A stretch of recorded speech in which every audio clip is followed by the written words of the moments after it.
In the rolling hills of Laikipia, beneath the solemn mood of a funeral, the air was thick, not just with grief, but with defiance. As President William Ruto sat listening, the microphone passed to Mwangi Kiunjuri, a man who once campaigned fiercely for him. And in front of the president, before the mourners, Kiunjuri spoke what many in Mount Kenya have been whispering for months. "We are tired," he said, tired of promises that never see the light of day. Even today, people are promising.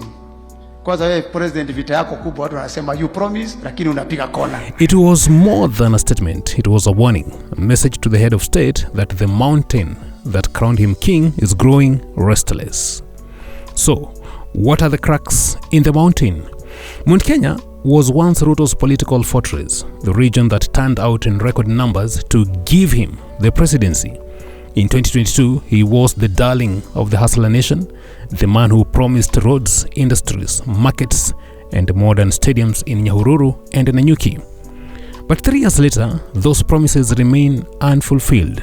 The stadiums are still sketches, the roads still dust, and the youth who once chanted his name now mama with frustration. Mimi nataka niwaulize vijana mwende mujisajili. In politics, memory fades fast, but unfulfilled promises linger. Na tutasaidiana kufulfill promises. When Mwangi Kiunjuri stood to speak at the funeral of the father to Inspector General Douglas Kanja, he didn't mince his words.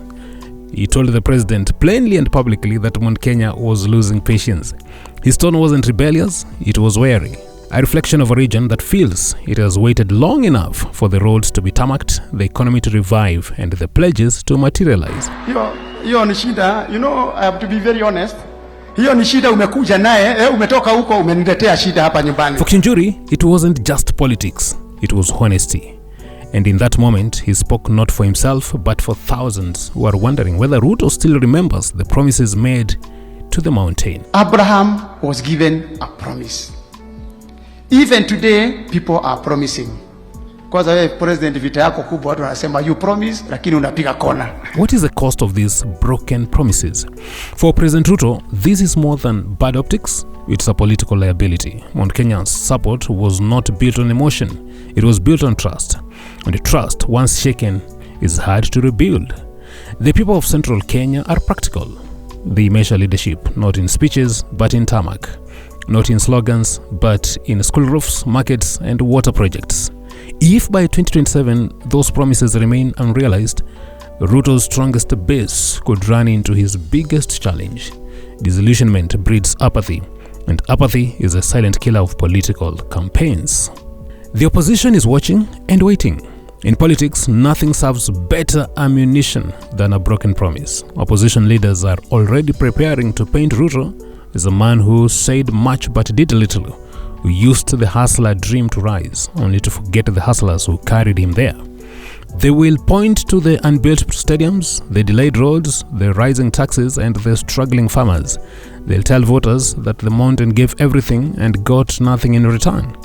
And for a region that prizes results over rhetoric, that message could strike deep. Ruto's dilemma and his chance. But not all is lost. Ruto still has time to change the story. If he can turn words into projects, if the stadiums in Nyahururu and Nanyuki break ground, if roads begin to take shape, if markets open and jobs start to flow, the mountain just could forgive. Mount Kenya doesn't forget easily, but it rewards action. The president who delivers will still be the president they rally behind. But every day of inaction strengthens the narrative of disappointment and gives the opposition more fuel for 2027. Promises are good, lakini fulfill your promises. Na tutasaidiana kufulfill promises. When Ruto climbed the mountain in 2022, he did so on the back of promises. Those promises were the covenant, the bridge of trust between him and the region that chose him over its own.